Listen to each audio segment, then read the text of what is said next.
स्वागत है। इतिहास के सुनहरे पन्नों की अनोखी यात्रा पर वीडियो पसंद आए तो वीडियो को लाइक करें और सब्सक्राइब करें।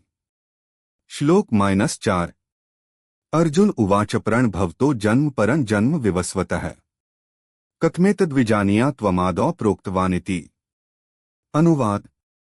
अर्जुन बोले, आपका जन्म तो अभी का है और सूर्य का जन्म बहुत पुराना है। आथा आपने ही सृष्टि के आदि में सूर्य से यह योग कहा था, यह बात मैं कैसे समझूं? अर्जुन ने कहा, आपका जन्म अपर अर्थात पश्चात का है और विवस्वान का जन्म आपके पूर्व का है, इसलिए यह मैं कैसे जानूं कि सृष्टि के आदि में आपने इस योग को कहा था। टिप्पणी 4.4 व्याख्या अपरं भवतो जन्म परं जन्म विवस्वतः आपका जन्म तो अभी कुछ वर्ष पूर्व श्री वसुदेव जी के घर हुआ है, पर सूर्य का जन्म सृष्टि के आरंभ में हुआ था। आथ आपने सूर्य को कर्मयोग कैसे कहा था? अर्जुन के इस प्रश्न में तर्क या आक्षेप नहीं है, प्रत्युत जिज्ञासा है।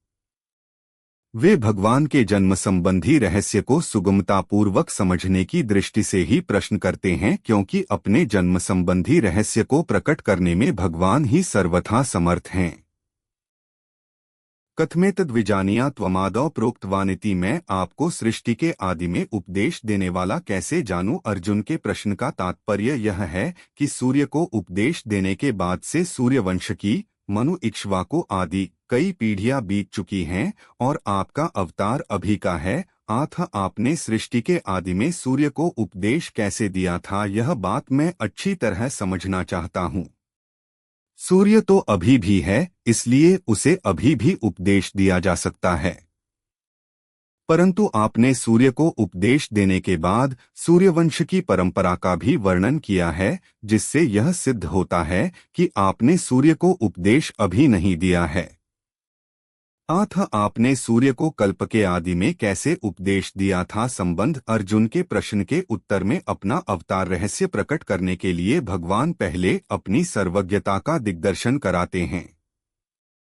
इस अध्याय के प्रारंभिक श्लोक में घटनाओं के काल के विषयों में स्पष्ट विरोधाभास है। श्री कृष्ण ने कहा कि उन्होंने सृष्टि के प्रारंभ में इस योग को विवस्वान को सिखाया। अर्जुन के लिए स्वाभाविक था कि वह श्री कृष्ण को देवकी के पुत्र और गोकुल के मुरलीधर कृष्ण के रूप में ही जाने। श्री कृष्ण की निश्चित जन्म तिथि थी और वे अर्जुन के ही समकालीन थे। इस दृष्टि से उनका सूर्य के प्रति उपदेश करना असंभव था, क्योंकि संपूर्ण ग्रहों की सृष्टि के पूर्व सूर्य का अस्तित्व सिद्ध है। गीतोपदेष्टा भगवान श्री कृष्ण को कोई मनुष्य न समझ ले, इसलिए व्यास जी भगवान के ही मुख से घोषणा करवाते हैं कि श्लोक 5 श्री भगवानुवाच बहुनी में व्यतीतानि जन्मानि तव चार्जुन तान्येह वेद सर्वाणि न त्वं वेत्थ परंतप। अनुवाद।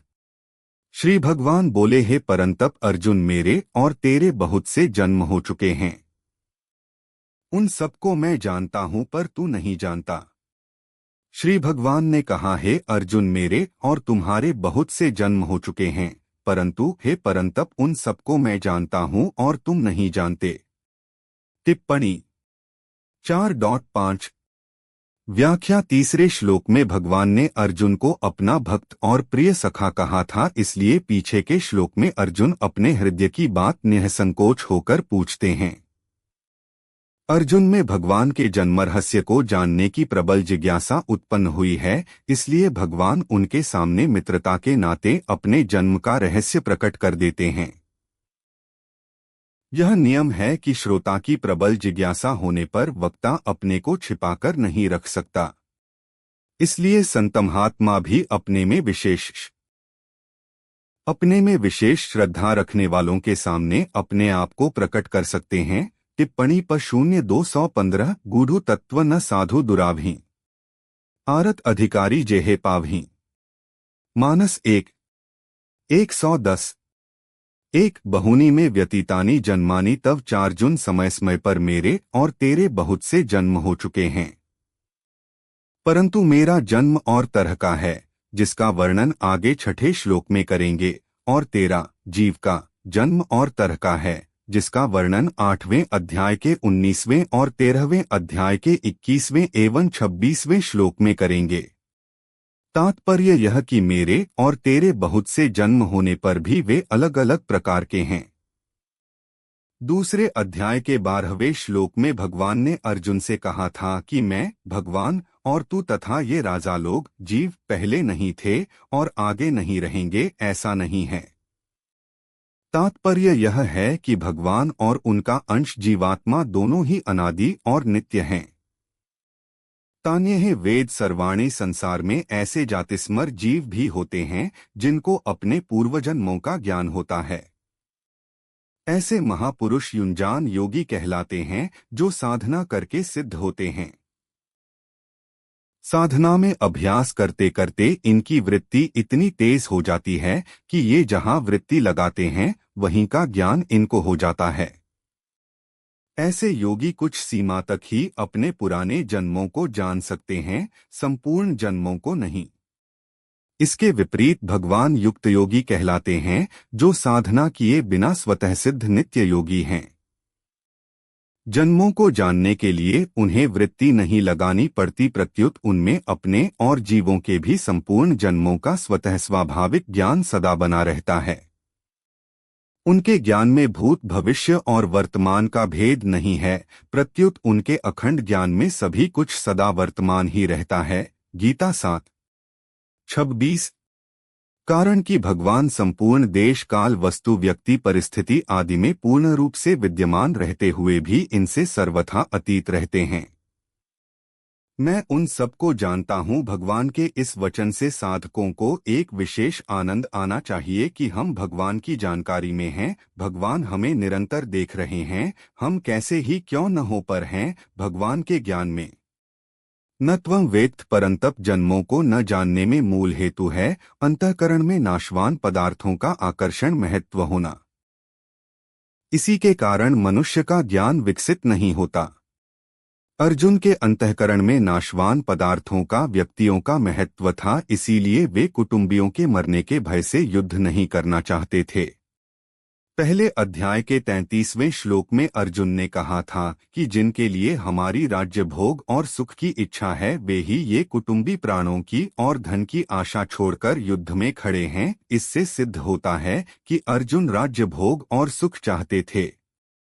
आठ नाशवान पदार्थों की कामना होने के कारण वे अपने पूर्वजन्मों को नहीं जानते थे। ममतासक्तिपूर्वक अपने सुख भोग और आराम के लिए धनादि पदार्थों का संग्रह करना परिग्रह कहलाता है।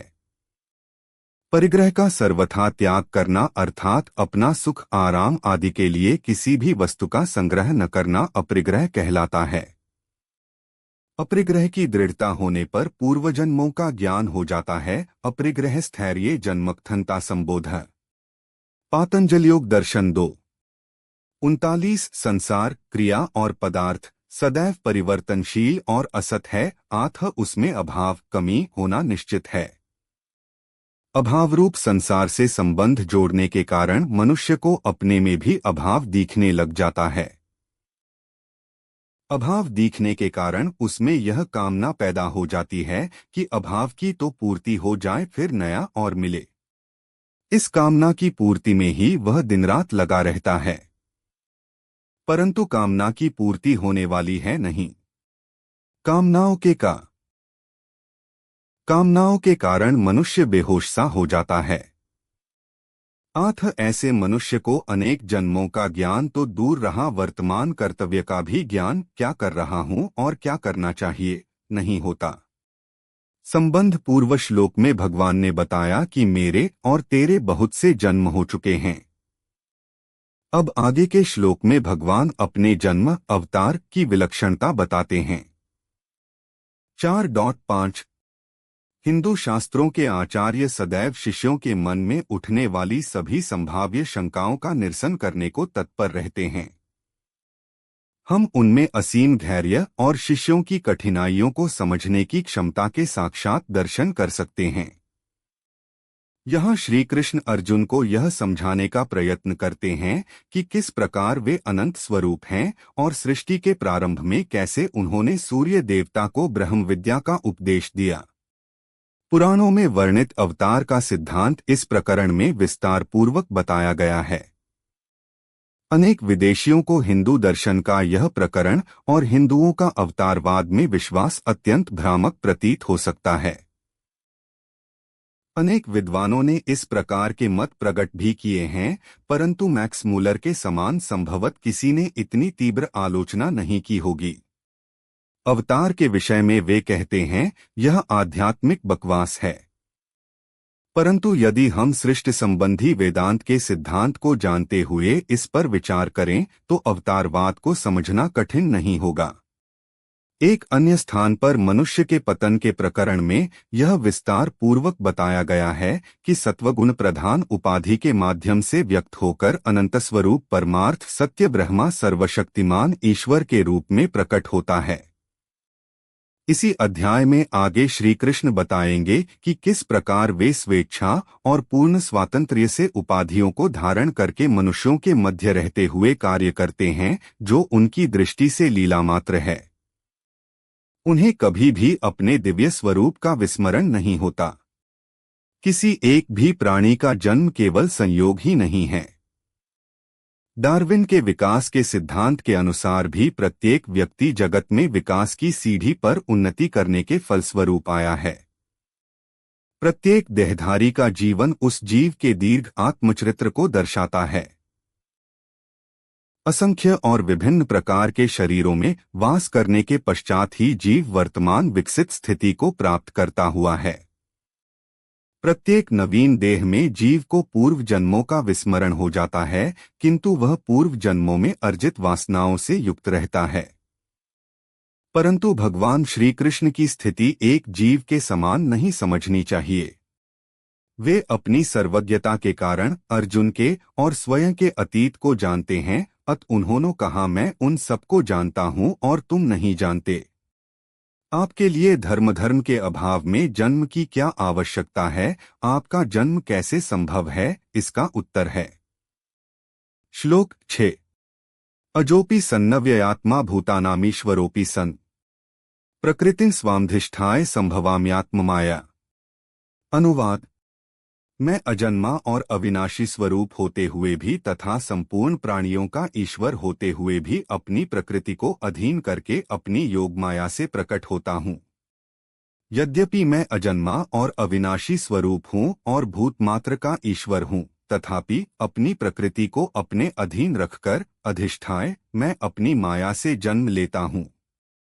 टिप्पणी 4.6। व्याख्या। यह छठा श्लोक है और इसमें 6 बातों का ही वर्णन हुआ है। अज, अव्यय और ईश्वर, ये 3 बातें भगवान की हैं। टिप्पणी पर 0:217। प्रकृति और योगमाया, ये 2 बातें भगवान की शक्ति की हैं और एक बात भगवान के प्रकट होने की है। अजोपि सन्नव्ययात्मा, इन पदों से भगवान यह बताते हैं कि साधारण मनुष्यों की तरह न तो मेरा जन्म है और न मेरा मरण ही है। मनुष्य जन्म लेते हैं और मर जाते हैं, परंतु मैं अजन्मा होते हुए भी प्रकट हो जाता हूँ और अविनाशी होते हुए भी अंतर्धान हो जाता हूँ। प्रकट होना और अंतर्धान होना दोनों ही मेरी अलौकिक लीलाएं हैं। संपूर्ण प्राणी जन्म से पहले अप्रकट, अव्यक्त थे और मरने के बाद भी अप्रकट, अव्यक्त हो जाने वाले हैं, केवल बीच में ही प्रकट, व्यक्त हैं। गीता 2:28। परंतु भगवान सूर्य की तरह सदा ही प्रकट रहते हैं।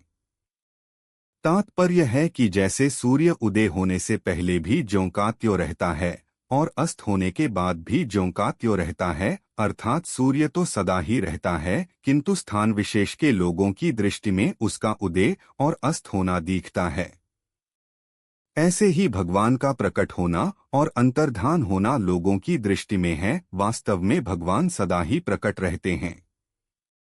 दूसरे प्राणी जैसे कर्मों के परतंत्र होकर जन्म लेते हैं, भगवान का जन्म वैसे नहीं होता। कर्मों की परतंत्रता से जन्म होने पर 2 बातें होती हैं, आयु और सुख दुख का भोग। भगवान में ये दोनों ही नहीं होते। दूसरे लोग जन्मते हैं तो शरीर पहले बालक होता है, फिर बड़ा होकर युवा हो जाता है, फिर वृद्ध हो जाता है और फिर मर जाता है। परंतु भगवान में ये परिवर्तन नहीं होते। वे अवतार लेकर बाल लीला करते हैं और किशोर अवस्था 15 वर्ष की अवस्था तक बढ़ने की लीला करते हैं।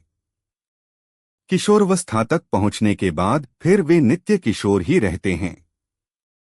सैकड़ों वर्ष बीतने पर भी भगवान वैसे ही सुंदर स्वरूप रहते हैं। इसीलिए भगवान के जितने चित्र बनाए जाते हैं उसमें उनकी दाढ़ी मूछें नहीं होती। अब कोई बना दे तो अलग बात है। इस प्रकार दूसरे प्राणियों की तरह न तो भगवान का जन्म होता है, न परिवर्तन होता है और न मृत्यु ही होती है। भूतानामीश्वरोपि सन प्राणी मात्र के एकमात्र ईश्वर महान शासक रहते हुए ही भगवान अवतार के समय छोटे से बालक बन जाते हैं, परंतु बालक बन जाने पर भी उनके ईश्वर भाव शासकत्व में कोई कमी नहीं आती। जैसे भगवान श्री कृष्ण ने छठी के दिन ही पूतना राक्षसी को मार दिया। पूतना का शरीर 2.5 योजन का और महान भयंकर था। यदि उनमें ईश्वर भाव न होता तो छठी के दिन पूतना को कैसे मार देते। भगवान ने 3 महीने की अवस्था में शक्तासुर को, 1 वर्ष की अवस्था में तृणावर्त को और 5 वर्ष की अवस्था में अघासुर को मार दिया। इस तरह भगवान ने बाल्यावस्था में ही अनेक राक्षसों को मार दिया। 7 वर्ष की अवस्था में ही उन्होंने गोवर्धन पर्वत को 1 अंगुली पर उठा लिया। संपूर्ण प्राणियों के ईश्वर होते हुए भी भगवान अवतार के समय छोटे से छोटे बन जाते हैं और छोटा सा छोटा काम भी कर देते हैं। वास्तव में यही भगवान की भगवत्ता है। भगवान अर्जुन के घोड़े हाँकते हैं और उनकी आज्ञा का पालन करते हैं, फिर भी भगवान का अर्जुन पर और दूसरे प्राणियों पर ईश्वर भाव वैसा का वैसा ही है। सारथी होने पर भी वे अर्जुन को गीता का महान उपदेश देते हैं। भगवान श्रीराम पिता दशरथ की आज्ञा को टालते नहीं और 14 वर्ष के लिए वन में चले जाते हैं, फिर भी भगवान का दशरथ पर और दूसरे प्राणियों पर ईश्वर भाव वैसा का वैसा ही है। प्रकृतिन स्वामधिष्ठा, जो सत्व रज और तम इन तीनों गुणों से अलग है, वह भगवान की शुद्ध प्रकृति है। यह शुद्ध प्रकृति भगवान का स्वकीय सच्चिदानंद घन स्वरूप है। इसी को संधिनी शक्ति, संवित शक्ति और आह्लादिनी शक्ति कहते हैं। टिप्पणी पर 0218.1। इसी को चिन्मय शक्ति, कृपा शक्ति आदि नामों से कहते हैं। श्री राधा जी टिप्प श्री राधा जी टिप्पणी पर 0218.2। श्री सीता जी आदि भी यही हैं। भगवान को प्राप्त कराने वाली भक्ति और ब्रह्म विद्या भी यही है। प्रकृति भगवान की शक्ति है। जैसे अग्नि में 2 शक्तियां रहती हैं, प्रकाशिका और दाहिका। प्रकाशिका शक्ति अंधकार को दूर करके प्रकाश कर देती है तथा भय भी मिटाती है। दाहिका शक्ति जला देती है तथा वस्तु को पकाती एवं ठंडक भी दूर करती है। ये दोनों शक्तियां अग्नि से भिन्न भी नहीं हैं और अभिन्न भी नहीं हैं। भिन्न इसलिए नहीं हैं कि वे अग्निरूप ही हैं, अर्थात उन्हें अग्नि से अलग नहीं किया जा सकता, और अभिन्न इसलिए नहीं हैं कि अग्नि के रहते हुए भी मंत्र, औषध आदि से अग्नि की दाहिका शक्ति कुंठित की जा सकती है। ऐसे ही भगवान में जो शक्ति रहती है उसे भगवान से भिन्न और अभिन्न दोनों ही नहीं कह सकते। जैसे दियासलाई में अग्नि की सत्ता तो सदा रहती है, पर उसकी प्रकाशिका और दाहिका शक्ति छिपी हुई रहती है, ऐसे ही भगवान संपूर्ण देश काल वस्तु व्यक्ति आदि में सदा रहते हैं, पर उनकी शक्ति छिपी हुई रहती है। उस शक्ति को अधिष्ठित करके अर्थात अपने वश में करके उसके द्वारा भगवान प्रकट होते हैं। जैसे जब तक अग्नि अपनी प्रकाशिका और दाहिका शक्ति को लेकर प्रकट नहीं होती तब तक सदा रहते हुए भी अग्नि नहीं दिखती, ऐसे ही जब तक भगवान अपनी शक्ति को लेकर प्रकट नहीं होते तब तक भगवान हरदम रहते हुए भी नहीं दिखते। राधा जी, सीता जी, रुक्मिणी जी आदि सब भगवान की निजी दिव्य शक्तियां हैं। भगवान सामान्य रूप से सब जगह रहते हुए भी कोई काम नहीं करते। जब करते हैं तब अपनी दिव्य शक्ति को लेकर ही करते हैं। उस दिव्य शक्ति के द्वारा भगवान विचित्र विचित्र लीलाएं करते हैं। उनकी लीलाएं इतनी विचित्र और अलौकिक होती हैं कि उनको सुनकर, गाकर और याद करके भी जीव पवित्र होकर अपना उद्धार कर लेते हैं। निर्गुण उपासना में वही शक्ति ब्रह्म विद्या हो जाती है और सगुण उपासना में वही शक्ति भक्ति हो जाती है। जीव भगवान का ही अंश है।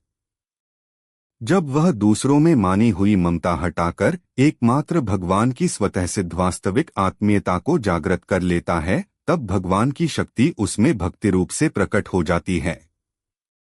वह भक्ति इतनी विलक्षण है कि निराकार भगवान को भी साकार रूप से प्रकट कर देती है, भगवान को भी खींच लेती है। वह भक्ति भी भगवान ही देते हैं। भगवान की भक्ति रूप शक्ति के दो रूप हैं, विरह और मिलन।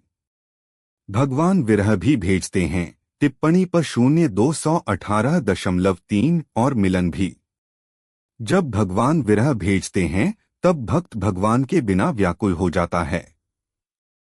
व्याकुलता की अग्नि में संसार की आसक्ति जल जाती है और भगवान प्रकट हो जाते हैं। ज्ञान मार्ग में भगवान की शक्ति पहले उत्कट जिज्ञासा के रूप में आती है, जिससे तत्व को जाने बिना साधक से रहा नहीं जाता, और फिर ब्रह्म विद्या रूप से जीव के अज्ञान का नाश करके उसके वास्तविक स्वरूप को प्रकाशित कर देती है। परंतु भगवान की वह दिव्य शक्ति जिसे भगवान विरह रूप से भेजते हैं, उससे भी बहुत विलक्षण है। भगवान कहाँ हैं, क्या करूँ, कहाँ जाऊँ, इस प्रकार भक्त व्याकुल हो जाता है तो यह व्याकुलता सब पापों का नाश करके भगवान को साकार रूप से प्रकट कर देती है। व्याकुलता से जितना जल्दी काम बनता है उतना विवेक विचार पूर्वक किए गए साधन से नहीं।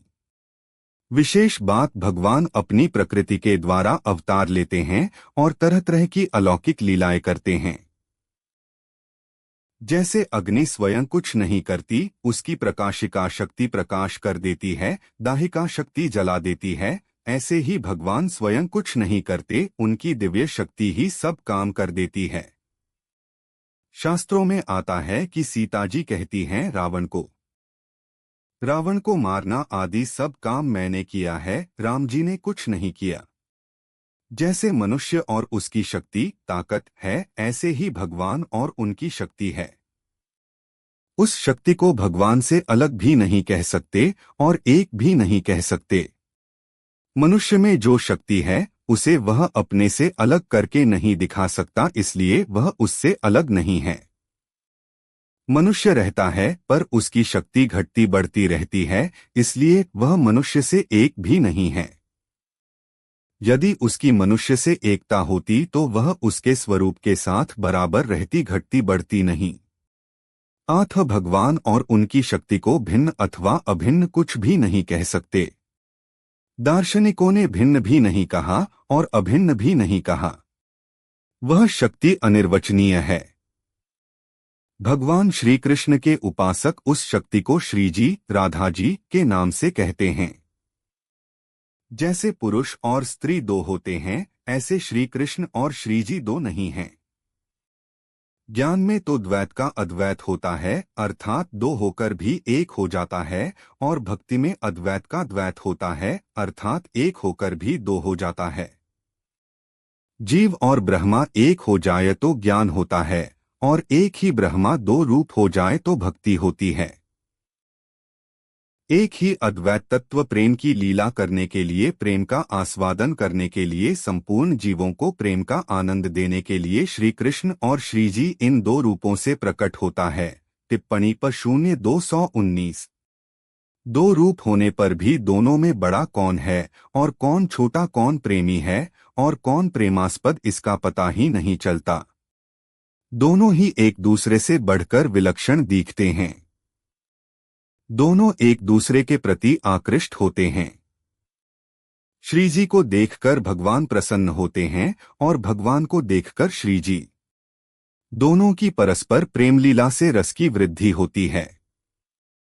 इसी को रास कहते हैं। भगवान की शक्तियां अनंत हैं, अपार हैं। उनकी दिव्य शक्तियों में ऐश्वर्य शक्ति भी है और माधुर्य शक्ति भी। ऐश्वर्य शक्ति से भगवान ऐसे विचित्र और महान कार्य करते हैं जिनको दूसरा कोई कर ही नहीं सकता।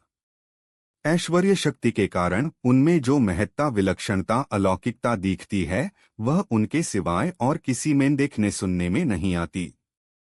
माधुर्य शक्ति में भगवान अपने ऐश्वर्य को भूल जाते हैं। भगवान को भी मोहित करने वाली माधुर्य शक्ति में एक मधुरता, मिठास होती है, जिसके कारण भगवान बड़े मधुर और प्रिय लगते हैं। जब भगवान ग्वालबालों के साथ खेलते हैं, तब माधुर्य शक्ति प्रकट रहती है। अगर उस समय ऐश्वर्य शक्ति प्रकट हो जाए तो सारा खेल बिगड़ जाए, ग्वालबाल डर जाए और भगवान के साथ खेल भी न सकें। ऐसे ही भगवान कहीं मित्र रूप से, कहीं पुत्र रूप से और कहीं पति रूप से प्रकट हो जाते हैं, तो उस समय उनकी ऐश्वर्य शक्ति छिपी रहती है और माधुर्य शक्ति प्रकट रहती है। तात्पर्य है कि भगवान भक्तों के भावों के अनुसार उनको आनंद देने के लिए ही अपनी ऐश्वर्य शक्ति को छिपाकर माधुर्य शक्ति प्रकट कर देते हैं। जिस समय माधुर्य शक्ति प्रकट रहती है, उस समय ऐश्वर्य शक्ति प्रकट नहीं होती, और जिस समय ऐश्वर्य शक्ति प्रकट रहती है, उस समय माधुर्य शक्ति प्रकट नहीं होती। ऐश्वर्य शक्ति केवल तभी प्रकट होती है जब माधुर्य भाव में कोई शंका पैदा हो जाए। जैसे माधुर्य शक्ति के प्रकट रहने पर भगवान श्री कृष्ण बछड़ों को ढूंढते हैं, परंतु बछड़े कहाँ गए, यह शंका पैदा होते ही ऐश्वर्य शक्ति प्रकट हो जाती है और भगवान तत्काल जान जाते हैं कि बछड़ों को ब्रह्मा जी ले गए हैं। भगवान में एक सौंदर्य शक्ति भी होती है, जिससे हरेक प्राणी उनमें आकृष्ट हो जाता है। भगवान श्री कृष्ण के सौंदर्य को देखकर मथुरापुरवासिनी स्त्रियां आपस में कहती हैं, गोप्यस्तपः किंचरन यद्मुष्य रूपं। यद्मुष्य रूपं लावण्य सारमस्मोर्ध्वं नन्य सिद्धम। दृग्भ्यः पिबन्त्यनुस्वाभिन्वं दुरापमेकान्तधाम यशसः श्रिय ऐश्वरस्य। श्रीमद्भाष्य 0:10-44। इन भगवान श्री कृष्ण का रूप संपूर्ण सौंदर्य का सार है। सृष्टि मात्र में किसी का भी रूप इनके रूप के समान नहीं है। इनका रूप किसी के संवारने जाने अथवा गहने पड़ों से नहीं, प्रत्युत स्वयं सिद्ध है। इस रूप को देखते देखते तृप्ति भी नहीं होती, क्योंकि यह नित्य नवीन ही रहता है। समग्र यश, सौंदर्य और ऐश्वर्य इस रूप के आश्रित है। इस रूप के दर्शन बहुत ही दुर्लभ हैं। गोपियों ने पता नहीं कौन सा तप किया था, जो अपने नेत्रों के दोनों से सदा इनकी रूप माधुरी का पान किया करती हैं। शुकदेव जी कहते हैं, निरीक्ष्य तावुत्तम पुरुषो जना मंचस्थिता नागर राष्ट्र का नृप प्रहर्षवेगोत्कलितेक्षणान्नाह पपूर्ण तृप्ता नयनैस्तदान्नम। पिबंत इव चक्षुभ्यां लिहंत इव जिह्वया, जिघ्रंत इव नासाभ्यां श्लिष्यंत इव बाहुभ्यः। श्रीमद्भाष्य 0:10-43। 20-21। परीक्षित मंचों पर जितने लोग बैठे थे, वे मथुरा के नागरिक और राष्ट्र के जनसमुदाय पुरुषोत्तम भगवान श्री कृष्ण और बलराम जी को देखकर इतने प्रसन्न हुए कि उनके नेत्र और मुखकमल खिल उठे, उत्कंठा से भर गए। वे नेत्रों द्वारा उनकी मुखमाधुरी का पान करते करते तृप्त ही नहीं होते थे, मानो वे उन्हें नेत्रों से पी रहे हों, जिह्वा से चाट रहे हों, नासिका से सूंघ रहे हों और भुजाओं से पकड़कर हृदय से सटा रहे हों। भगवान श्रीराम के सौंदर्य को देखकर विदेह राजा जनक भी विदेह अर्थात देह की सुध-बुध से रहित हो जाते हैं। मूर्ति मधुर मनोहर देखी, भयो विदेहु विदेहु विशेषी। मानस 1:215। 4 और कहते हैं, सहज विरागरूप मनु मोरा, थकित होत जिमि चंद चकोरा। मानस 1:216। 2 वन में रहने वाले कोल भी भगवान के विग्रह को देखकर मुग्ध हो जाते हैं। करहिन जोहारू भेंट धरी आगे, प्रभु ही बिलोखी अति अनुरागे। चित्र लिखे जनु जेहे तेहे ठाढ़े, पुलक शरीर नयन जल बाढ़े। मानस 2:135। 3 प्रेमियों की तो बात ही क्या, वैरभाव रखने वाले राक्षस खरदूषण भी भगवान के विग्रह की सुंदरता को देखकर चकित हो जाते हैं और कहते हैं, नाग असुर सुर नर मुनि जेते, देखे जिते हते हम केते। हम भरी जन्म सुनहु सब भाई, देखी नहीं असी सुंदरताई। मानस 3:19। दो तात्पर्य है कि भगवान के दिव्य सौंदर्य की ओर प्रेमी विरक्त ज्ञानी मूर्ख वैरी असुर और राक्षस तक सबका मन आकृष्ट हो जाता है। संभवाम्यात्म माया, जो मनुष्य भगवान से विमुख रहते हैं उनके सामने भगवान अपनी योग माया में छिपे रहते हैं और साधारण मनुष्य जैसे ही दिखते हैं। मनुष्य ज्यों-ज्यों भगवान के सम्मुख होता जाता है त्यों-त्यों भगवान उसके सामने प्रकट होते जाते हैं। इसी योग माया का आश्रय लेकर भगवान विचित्र विचित्र लीलाएं करते हैं। टिप्पणी पर 0:220। भगवद विमुख मूढ़ पुरुष के आगे दो पर्दे रहते हैं, एक तो अपनी मूढ़ता का और दूसरा भगवान की योगमाया का। गीता 7:25। अपनी मूढ़ता रहने के कारण भगवान का प्रभाव साक्षात सामने प्रकट होने पर भी वह उसे समझ नहीं सकता। जैसे द्रौपदी का चीरहरण करने के लिए दुःशासन अपना पूरा बल लगाता है, उसकी भुजाएं थक जाती हैं पर साड़ी का अंत नहीं आता। द्रुपद सुता निर्बल भई ता दिन तजी आए निजधांग। दुःशासन की भुजा थकित भई बसनरूप भय स्यांग।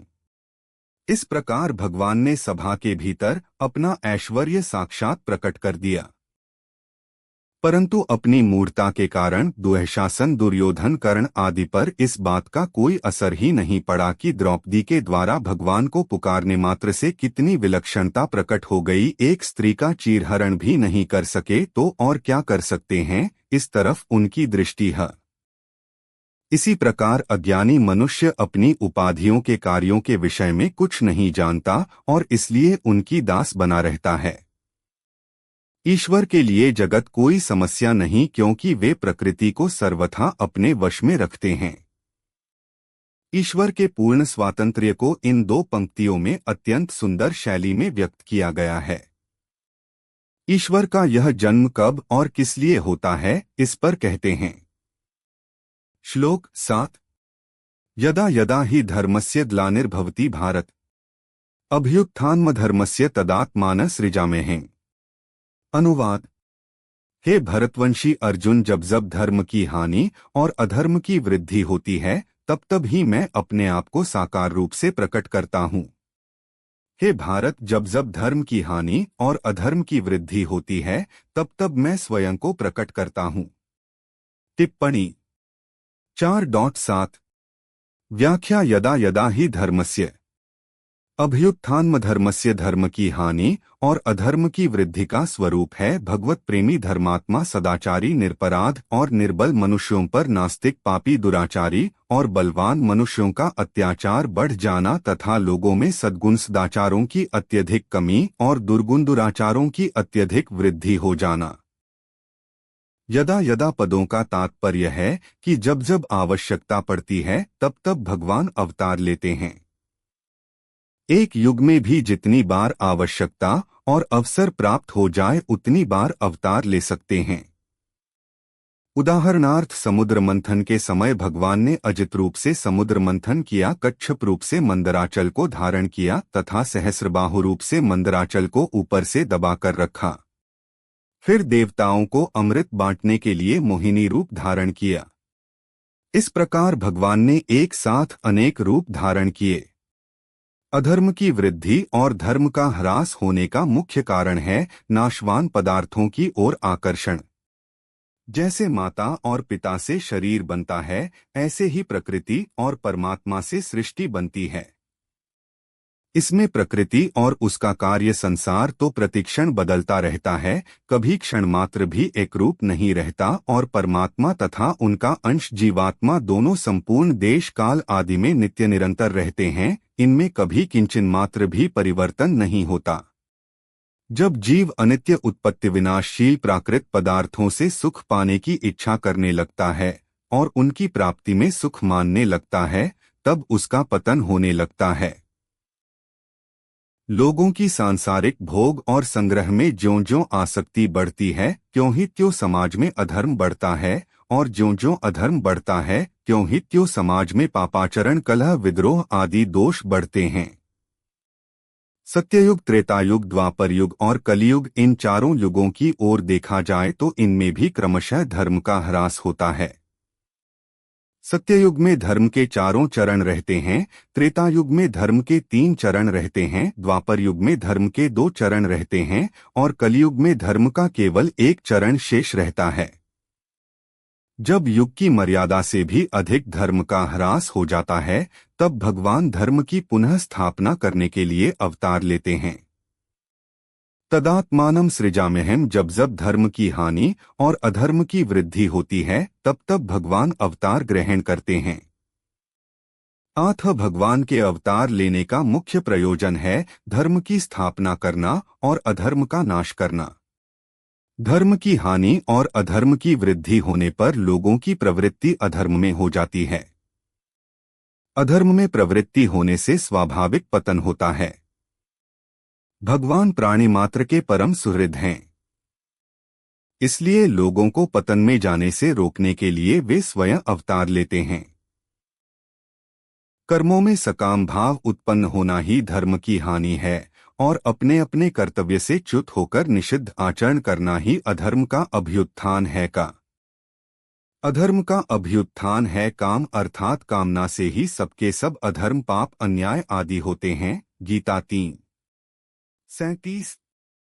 अतः इस काम का नाश करने के लिए तथा निष्काम भाव का प्रसार करने के लिए भगवान अवतार लेते हैं। यहाँ शंका हो सकती है कि वर्तमान समय में धर्म का ह्रास और अधर्म की वृद्धि बहुत हो रही है, फिर भगवान अवतार क्यों नहीं लेते? इसका समाधान यह है कि युग को देखते हुए अभी वैसा समय नहीं आया है जिससे भगवान अवतार लें। त्रेता युग में राक्षसों ने ऋषि मुनियों को मारकर उनकी हड्डियों के ढेर लगा दिए थे।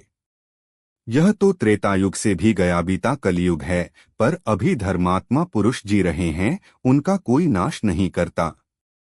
दूसरी एक बात और है, जब धर्म का ह्रास और अधर्म की वृद्धि होती है, तब भगवान की आज्ञा से संत इस पृथ्वी पर आते हैं अथवा यहीं से विशेष साधक पुरुष प्रकट हो जाते हैं और धर्म की स्थापना करते हैं।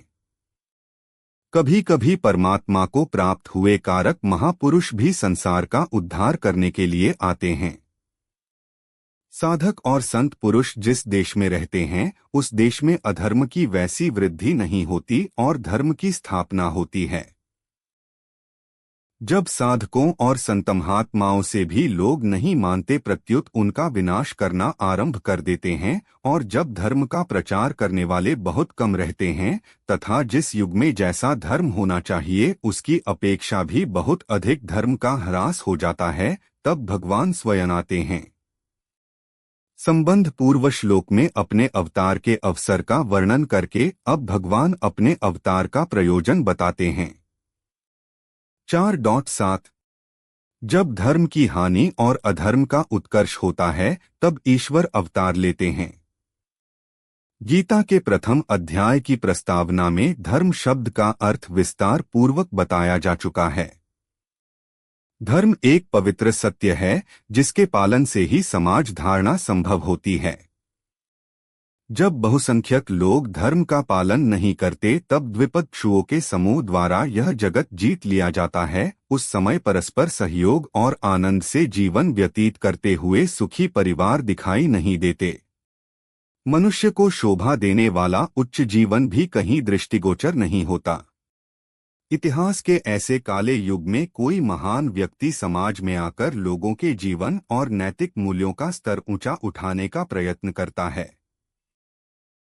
समाज में विद्यमान नैतिक मूल्यों को आगे बढ़ाने से ही यह कार्य संपादित नहीं होता, वरन साथ साथ दुष्टता का भी नाश अनिवार्य होता है। इस कार्य के लिए अनंत स्वरूप परमात्मा कभी कभी देहादि उपाधियों को धारण करके पृथ्वी पर प्रकट होते हैं, उस बड़ी संपत्ति के स्वामी के समान जो कभी कभी अपनी संपत्ति का निरीक्षण करने और उसे सुव्यवस्थित करने के लिए हाथ में अस्त्र आदि लेकर निकलता है। धूप में काम करते श्रमिकों के बीच वह खड़ा रहता है, तथापि अपने स्वामित्व को नहीं भूलता। इसी प्रकार समस्त जगत के अधिष्ठाता भगवान शरीर धारण कर मर्त्य मानवों के अनैतिक जीवन के साथ निर्लिप्त रहते हुए उनको अधर्म से बाहर निकालकर धर्म मार्ग पर लाने के लिए सदैव प्रयत्नशील रहते हैं। भगवान के इस अवतरण में यहाँ एक बात स्पष्ट की गई है कि यद्यपि वे शरीर धारण करते हैं, तथापि अपने स्वातंत्र्य को नहीं खोते। उपाधियों में वे रहते हैं, परंतु उपाधियों के वे दास नहीं बन जाते। किस प्रयोजन के लिए? श्लोक 8।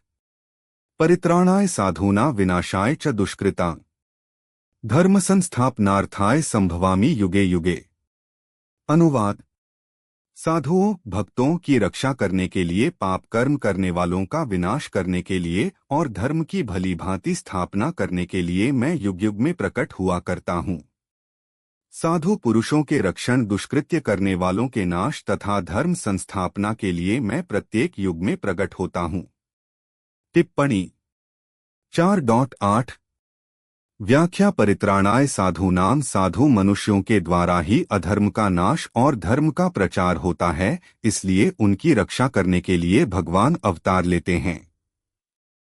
दूसरों का हित करना ही जिनका स्वभाव है और जो भगवान के नाम, रूप, गुण, प्रभाव, लीला आदि का श्रद्धा प्रेम पूर्वक स्मरण, कीर्तन आदि करते हैं और लोगों में भी इसका प्रचार करते हैं, ऐसे भगवान के आश्रित भक्तों के लिए यहाँ साधुनाम पद आया है, जिसका एकमात्र परमात्म प्राप्ति का उद्देश्य है, वह साधु है। टिप्पणी प 0-223 और जिसका नाशवान संसार का उद्देश्य है, वह असाधु है।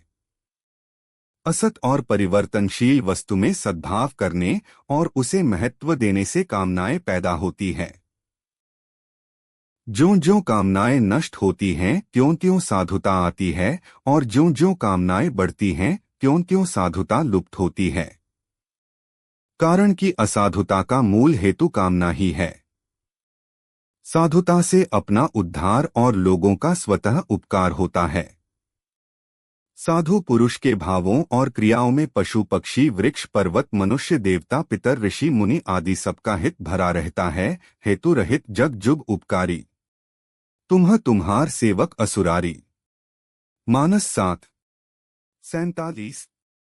3 यदि लोग उसके मन के भावों को जान जाए तो वे उसके चरणों के दास बन जाएं।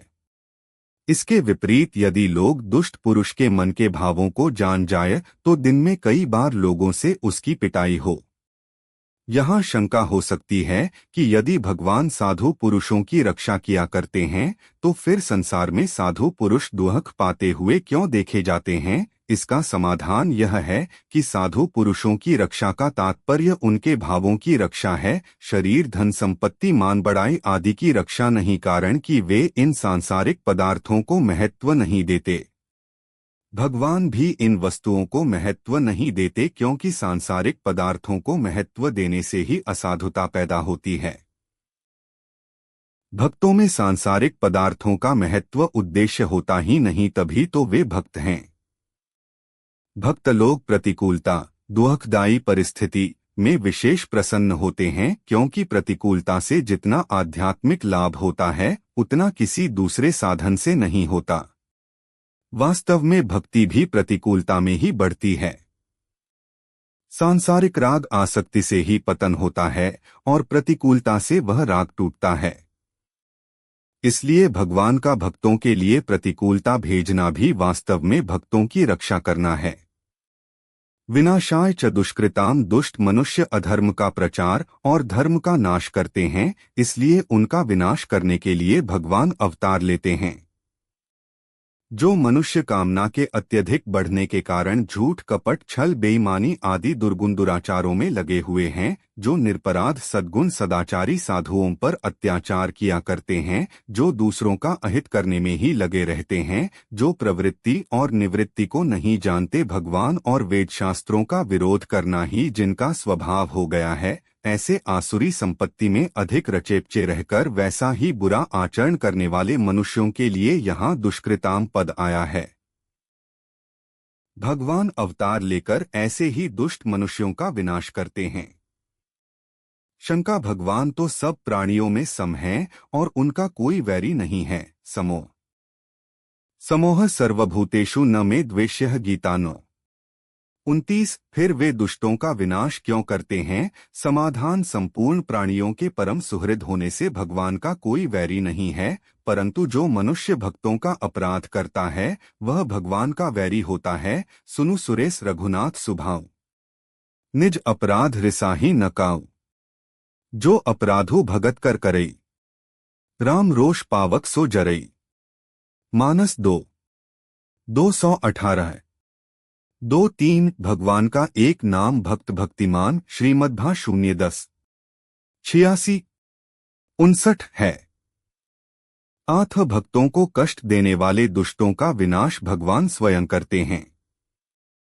पाप का विनाश भक्त करते हैं और पापी का विनाश भगवान करते हैं।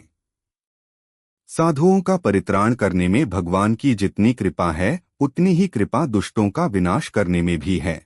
टिप्पणी पर 0-224 विनाश करके भगवान उन्हें शुद्ध पवित्र बनाते हैं।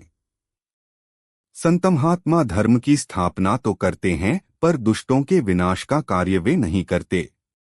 दुष्टों का विनाश करने का कार्य भगवान अपने हाथ में रखते हैं। जैसे साधारण मलहम पट्टी करने का काम तो कंपाउंडर करता है, पर बड़ा ऑपरेशन करने का काम सिविल सर्जन खुद करता है, दूसरा नहीं।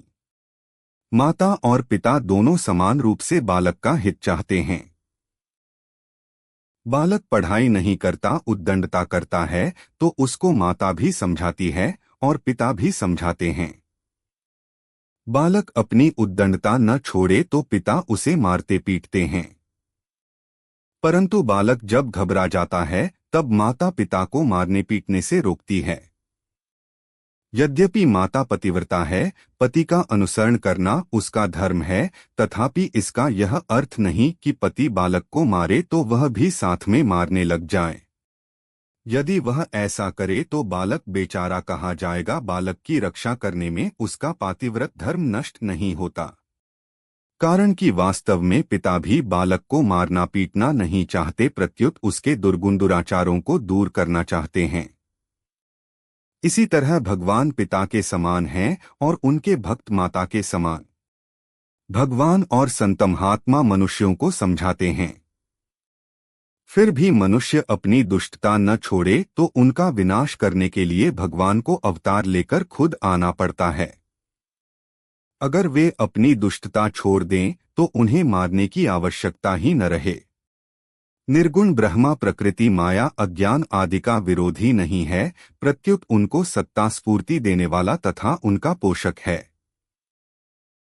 तात्पर्य यह कि प्रकृति माया आदि में जो कुछ सामर्थ्य है वह सब उस निर्गुण ब्रह्म की ही है। इसी तरह सगुण भगवान भी किसी जीव के साथ द्वेष वैर या विरोध नहीं रखते, प्रत्युत समान रीति से सबको सामर्थ्य देते हैं, उनका पोषण करते हैं। इतना ही नहीं, भगवान की रची हुई पृथ्वी भी रहने के लिए सबको बराबर स्थान देती है। उसका यह पक्षपात नहीं है कि महात्मा को तो विशेष स्थान दे पर दुष्ट को स्थान न दे। ऐसे ही अन्न सबकी भूख बराबर मिटाता है, जल सबकी प्यास समान रूप से मिटाता है, वायु सबको प्राणवायु एक सी देती है, सूर्य सबको प्रकाश एक सा देता है आदि। यदि पृथ्वी अन्न जल आदि दुष्टों को स्थान अन्न जल आदि देना बंद कर दें तो दुष्ट जी ही नहीं सकते। इस प्रकार जब भगवान के विधान के अनुसार चलने वाले पृथ्वी अन्न जल वायु सूर्य आदि में भी इतनी उदारता समता है, तब इस विधान के विधायक भगवान में कितनी विलक्षण उदारता समता होगी। वे तो उदारता के भंडार ही हैं। यदि विधायक भगवान और उनके विधान की ओर थोड़ा सा भी दृष्टिपात किया जाए तो मनुष्य गदगद हो जाए और भगवान के चरणों में उसका प्रेम हो जाए। भगवान का दुष्ट पुरुषों से विरोध नहीं है, प्रत्युत उनके दुष्कर्मों से विरोध है, कारण कि वे दुष्कर्म संसार का तथा उन दुष्टों का भी अहित करने वाले हैं। भगवान सर्वसुहृद हैं, आठ वे संसार का तथा उन दुष्टों का भी हित करने के लिए ही दुष्टों का विनाश करते हैं। उनके द्वारा जो दुष्ट मारे जाते हैं उनको भगवान अपने ही धाम में भेज देते हैं। यह उनकी कितनी विलक्षण उदारता है। यहाँ यह प्रश्न हो सकता है कि अगर हम पाप कर्म ही करते रहें तो क्या हमें भी मारने के लिए भगवान को आना पड़ेगा? अगर ऐसी बात है तो भगवान के द्वारा मरने से हमारा कल्याण हो ही जाएगा। फिर जिनमें संयम करना पड़ता है ऐसे श्रमसाध्य सद्गुण सदाचार का पालन क्यों करें? इसका उत्तर यह है कि वास्तव में भगवान उन्हीं पापियों को मारने के लिए आते हैं जो भगवान के सिवाय दूसरे किसी से मर ही नहीं सकते। दूसरी बात, शुभ कर्मों में जितना लगेंगे उतना तो पुण्य हो ही जाएगा, पर अशुभ कर्मों में लगे रहने से यदि बीच में ही मर जाएंगे अथवा कोई दूसरा मार देगा तो मुश्किल हो जाएगी। भगवान के हाथों मरकर मुक्ति पाने की लालसा कैसे पूरी होगी? इसलिए अशुभ कर्म करने ही नहीं चाहिए। धर्म संस्थापनार्थाय निष्काम भाव का उपदेश, आदेश और प्रचार ही धर्म की स्थापना है। कारण कि निष्काम भाव की कमी से और असत वस्तु को सत्ता देकर उसे महत्व देने से ही अधर्म बढ़ता है, जिससे मनुष्य दुष्ट स्वभाव वाले हो जाते हैं। इसलिए भगवान अवतार लेकर आचरण के द्वारा निष्काम भाव का प्रचार करते हैं। निष्काम भाव के प्रचार से धर्म की स्थापना स्वतः हो जाती है। धर्म का आश्रय भगवान है। टिप्पणी पर 0225.1 गीता 14:27। इसलिए शाश्वत धर्म की संस्थापना करने के लिए भगवान अवतार लेते हैं। संस्थापना करने का अर्थ है समयक स्थापना करना। तात्पर्य है कि धर्म का कभी नाश नहीं होता, केवल ह्रास होता है। धर्म का ह्रास होने पर भगवान पुनः उसकी अच्छी तरह स्थापना करते हैं। गीता 4:1-3। संभवामि युगे युगे, आवश्यकता पड़ने पर भगवान प्रत्येक युग में अवतार लेते हैं। एक युग में भी जितनी बार जरूरत पड़ती है उतनी बार भगवान अवतार लेते हैं। कारक पुरुष टिप्पणी पर 0225.2 और संतमहात्माओं के रूप में भी भगवान का अवतार हुआ करता है। भगवान और कारक पुरुष का अवतार तो नैमित्तिक है, पर संतमहात्माओं का अवतार नित्य माना गया है। यहाँ शंका होती है कि भगवान तो सर्वसमर्थ हैं, फिर संतों की रक्षा करना, दुष्टों का विनाश करना और धर्म की स्थापना करना, ये काम क्या वे अवतार लिए बिना नहीं कर सकते? इसका समाधान यह है कि भगवान अवतार लिए बिना ये काम नहीं कर सकते, ऐसी बात नहीं है। यद्यपि भगवान अवतार लिए बिना अनायास ही यह सब कुछ कर सकते हैं और करते भी रहते हैं, तथापि जीवों पर विशेष कृपा करके उनका कुछ और हित करने के लिए भगवान स्वयं अवतीर्ण होते हैं। टिप्पणी पर 0225.3। अवतार काल में भगवान के दर्शन, स्पर्श, वार्तालाप आदि से भविष्य में उनकी दिव्य लीलाओं के श्रवण, चिंतन और ध्यान से तथा उनके उपदेशों के अनुसार आचरण करने से लोगों का सहज ही उद्धार हो जाता है। इस प्रकार लोगों का सदा उद्धार होता ही रहे, ऐसी एक रीति भगवान अवतार लेकर ही चलाते हैं। भगवान के कई ऐसे प्रेमी भक्त होते हैं जो भगवान के साथ खेलना चाहते हैं, उनके साथ रहना चाहते हैं। उनकी इच्छा पूरी करने के लिए भी भगवान अवतार लेते हैं और उनके सामने आकर उनके समान बनकर खेलते हैं। जिस युग में जितना कार्य आवश्यक होता है भगवान उसी के अनुसार अवतार लेकर उस कार्य को पूरा करते हैं। इसलिए भगवान के अवतारों में तो भेद होता है, पर स्वयं भगवान में कोई भेद नहीं होता। भगवान सभी अवतारों में पूर्ण हैं और पूर्ण ही रहते हैं। भगवान के लिए न तो कोई कर्तव्य है और न उन्हें कुछ पाना ही शेष है। गीता 3:22। फिर भी वे समय समय पर अवतार लेकर केवल संसार का हित करने के लिए सब कर्म करते हैं। इसलिए मनुष्य को भी केवल दूसरों के हित के लिए ही कर्तव्य कर्म करने चाहिए। चौथे श्लोक में आए अर्जुन के प्रश्न के उत्तर में भगवान ने मनुष्यों के जन्म और अपने जन्म अवतार में 3 बड़े अंतर बताए हैं। एक, जानने में अंतर, मनुष्यों के और भगवान के बहुत से जन्म हो चुके हैं। उन सब जन्मों को मनुष्य तो नहीं जानते पर भगवान जानते हैं। 4, 5 2 जन्म में अंतर मनुष्य प्रकृति के परवश होकर अपने किए हुए पाप पुण्यों का फल भोगने के लिए और फलभोग पूर्वक परमात्मा की प्राप्ति करने के लिए जन्म लेता है, पर भगवान अपनी प्रकृति को अधीन करके स्वाधीनता पूर्वक अपनी योग माया से स्वयं प्रकट होते हैं। 4 6 3 कार्य में अंतर साधारणतः मनुष्य अपनी कामनाओं की पूर्ति के लिए कार्य करते हैं, जो कि मनुष्य जन्म का ध्येय नहीं है, पर भगवान केवल मात्र जीवों के कल्याण के लिए कार्य करते हैं। 4 7 8 संबंध। चौथे श्लोक में आए अर्जुन के प्रश्न के उत्तर में भगवान ने अपने जन्म की दिव्यता का वर्णन आरंभ किया था। अब अपनी ओर से निष्काम कर्म कर्मयोग का तत्व बताने के उद्देश्य से अपने जन्म की दिव्यता के साथ साथ अपने कर्म की दिव्यता को जानने का भी माहात्म्य बताते हैं। 4.8 यह तो स्पष्ट है कि बिना किसी इच्छा अथवा प्रयोजन के ईश्वर अपने को व्यक्त नहीं करता। इच्छाओं के आत्यंतिक अभाव का अर्थ है कर्मों का पूर्ण अभाव। बिना किसी साधन के विद्युत शक्ति किसी विशेष रूप में व्यक्त नहीं हो सकती। इसी प्रकार परमब्रह्म किसी प्रयोजन के अभाव में किसी उत्कृष्ट अथवा निकृष्ट उपाधि को न धारण कर सकता है और न उसे उसकी कोई आवश्यकता ही होती है। जिस प्रकार शांत और स्थिर जल में किसी वस्तु के डालने पर उसमें तरंगे उठने लगती हैं, उसी प्रकार इच्छा रूपी विक्षेपक के होने पर ही परम पूर्ण स्वरूप में से उच्च या हीन किसी प्रकार की सृष्टि की उत्पत्ति संभव है। पूर्ण परमात्मा में गोपाल कृष्ण के रूप में अवतार लेने की कारण रूप जो इच्छा है, उसे यहाँ व्यास जी अपने शब्दों में वर्णन करते हैं। सब इच्छाओं में सर्वोत्तम दैवी इच्छा है, जगत की निस्वार्थ भाव से सेवा करने की इच्छा, किंतु वह भी एक इच्छा ही है। कर्तव्य पालन करने वाले साधु पुरुषों के रक्षण का कार्य करते हुए अपनी माया का आश्रय लेकर एक और कार्य अवतारी पुरुष को करना होता है, वह है दुष्टों का सहार। दुष्टों के सहार से तात्पर्य शब्दश दुष्ट व्यक्तियों के सहार से ही समझना आवश्यक नहीं है, उसमें दुष्ट प्रवृत्तियों का नाश अभिप्रेत है। वस्त्र रखने की आलमारी रखने की पूर्ण व्यवस्था करने के समान यह कार्य है। जो वस्त्र अत्यंत निरुपयोगी हो जाते हैं, उन्हें नए वस्त्रों के रखने हेतु स्थान बनाने हेतु वहां से हटाना ही पड़ता है। इसी प्रकार अवतारी पुरुष साधुओं का उत्साह बढ़ाते हैं, दुष्टों के स्वभाव को परिवर्तित करने का प्रयत्न करते हैं और कभी कभी दुष्टों का पूर्ण संहार भी आवश्यक हो जाता है।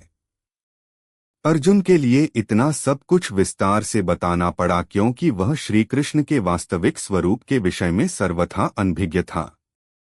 श्री कृष्ण को एक मनुष्य और मित्र के रूप में ही समझने के कारण वह प्रथम अध्याय में इतने प्रकार के तर्क प्रस्तुत करता रहा, अन्यथा उसमें इतना साहस ही नहीं होता। यदि यह मान भी लिया जाए कि अर्जुन को श्री कृष्ण के ईश्वरत्व के विषय में पूर्ण भान था, तब इसका अर्थ होगा कि एक नास्तिक के समान श्री कृष्ण की सहायता पाकर भी वह अपने विजय के प्रति पूर्ण आश्वस्त नहीं था। यह उचित नहीं प्रतीत होता। जब भगवान उसे अपना मित्र भक्त कहते हैं, तब वह शिशुओं की सी सरलता से उनसे कहता है, आप मुझे सिखाइए, मैं आपका शिष्य हूँ। इस वाक्य में श्री कृष्ण के प्रति उसका आदर भाव तो स्पष्ट होता है, किंतु किसी भी प्रकार उसमें उनके ईश्वरत्व का ज्ञान होना सिद्ध नहीं होता। भगवान अपने ही विषय में जानकारी क्यों दे रहे हैं? वीडियो पसंद आया हो तो चैनल को सब्सक्राइब करें और वीडियो को लाइक करें।